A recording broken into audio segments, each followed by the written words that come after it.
Eso es todo, mis hermanos. Aquí presento el resumen de la clase de teología que tuvimos pasado martes. De esa manera ya hemos hablado sobre Hechos capítulo 20, versículo 7. Primer día de la semana, reunidos los discípulos para partir el pan, Pablo les enseñaba, habiendo de salir al día siguiente, y alargó el discurso hasta la medianoche.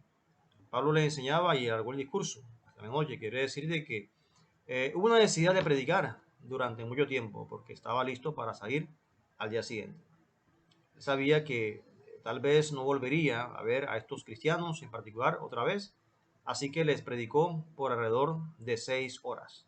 Era básicamente lo normal en esa época, una predicación de 6 horas, más que todo. Y de esa manera Pablo se extendió. Pero lo interesante aquí es que también se reunía el primer día de la semana. Ya la iglesia se reunía el primer día de la semana, ¿verdad? Y de esa manera sabemos que es el día domingo, el día del Señor. La iglesia empezaba como tal a practicar y esto viene de la iglesia primitiva. De pronto hay algunos movimientos que dicen que somos paganos porque nos reunimos el domingo básicamente lo metió la iglesia católica, pero no, ya antes que naciese la iglesia católica, ya la iglesia primitiva se reunía el domingo, porque es el día del Señor que Jesús se levantó los muertos. Entonces no se le inventó la iglesia católica, esto es algo que viene de la iglesia primitiva como tal. Y después de haber subido y partido el pan y comido, habló largamente hasta el alba. Y así salió. Y llevaron a un joven vivo, al joven vivo, y fueron grandemente consolados. Entonces, hubo una vigilia hasta el día siguiente, se extendieron el discurso como tal. Y de esa manera Eutico, que estaba como quizás mirando otra parte o distraído, se cayó y murió. Pero Pablo puso las manos y revivió automáticamente en ese momento. Y habló largamente hasta el alba. Pablo, obviamente, consiguiendo su atención otra vez, continuó predicando hasta el amanecer.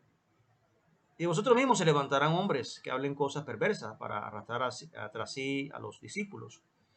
Por tanto, velad, acordándoos que por 3 años, de noche y de día, no he cesado de amonestar con lágrimas a cada uno. Entonces, también dice aquí el apóstol de que se levantarán, ¿verdad? Falsas doctrinas dentro de la iglesia. Se levantarán personas que harán división. Pero hay que orar constantemente para que el día que suceda podamos confrontar. Y de esa manera no haya, estos problemas no se acrecenten en el cuerpo de Cristo.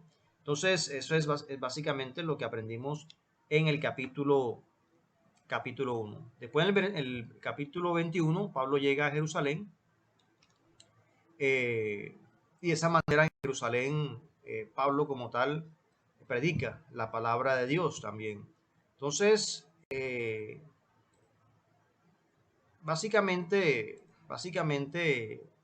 Pablo informa sobre lo que Dios había hecho de los gentiles. Pero en el 20, versículo 20, el 22, Pablo se entera de su mala reputación entre algunos de los cristianos de Jerusalén. Entonces, de pronto están hablando cosas de Pablo, por lo que quizá estaba como patrocinando un rito de purificación judío. Pues esta recomendación, Pablo se une y patrocina a algunos cristianos en un rito de purificación judío. Entonces Pablo tomó consigo a aquellos hombres al día siguiente, habiéndose purificado con ellos. Entró en el templo para anunciar el cumplimiento de los días de la purificación, cuando había de presentarse la ofrenda por cada uno de ellos. Entonces, aparentemente Pablo estaba practicando cosas de la ley, pero no, en sí el objetivo era para que estos cristianos que quizás, o estas personas que estaban iniciando el cristianismo, Pablo, el objetivo era llevarlos a la verdad, o sea que practiquen la gracia como tal, no tanto que Pablo estaba involucrado en cosas de la ley, no, de ninguna manera. El objetivo es que ellos participaran como tal de la gracia. Entonces Pablo tomó consigo a aquellos hombres, Pablo estuvo de acuerdo con esto y patrocinó los 4 hombres que habían tomado el voto de consagración, porque nunca hubo indicios de que tales cosas se requerían de los gentiles como prueba de purificación. Entonces él les había mostrado que las ceremonias no tenían utilidad, pero tampoco eran destructivas, que solo eran peligrosas cuando se dependía de ellas para salvación. Muchos comentaristas creen que este fue un compromiso terrible por parte de Pablo, que era un hipócrita. Sin embargo, el motivo detrás del patrocinio de Pablo para que estos cristianos judíos, completando su voto nazareo, se explica en 1 Corintios 9:20. Me he hecho a los judíos como judío, para ganar a los judíos, a los que están sujetos a la ley, aunque yo no esté sujeto a la ley, como sujeto a la ley, para ganar a los que están sujetos a la ley. Hechos 22, el sermón de Pablo en Jerusalén.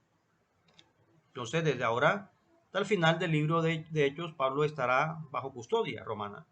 En lo que respecta a este libro, este fue el final de su tiempo como hombre libre, aunque no el final de su testimonio o su utilidad para Dios y el pueblo de Dios. Hechos 22, pero cuando le ataron con correas, Pablo dijo al centurión que estaba presente: ¿os es lícito azotar a un ciudadano romano sin haber sido condenado? Entonces, ya vemos aquí a Pablo, básicamente de Jerusalén hasta Roma, ya custodiado en cadenas, para de esa manera llevar el evangelio al emperador. ¿Okay? Entonces, sin embargo, en ese trayecto Pablo también reclama sus derechos como ciudadano romano, y de esa manera se respetan también sus derechos. Entonces vamos a ver ya todas estas cláusulas, decretos, sentencias que Pablo, como hombre de ley, de fe, un hombre que sabe mucho de leyes, tanto de leyes romanas y leyes judías, sabía defender como tal sus derechos. Bueno, entonces la próxima clase vamos a ver Hechos capítulo 22 capítulo 22 versículo 25. Que mi Dios santo les bendiga.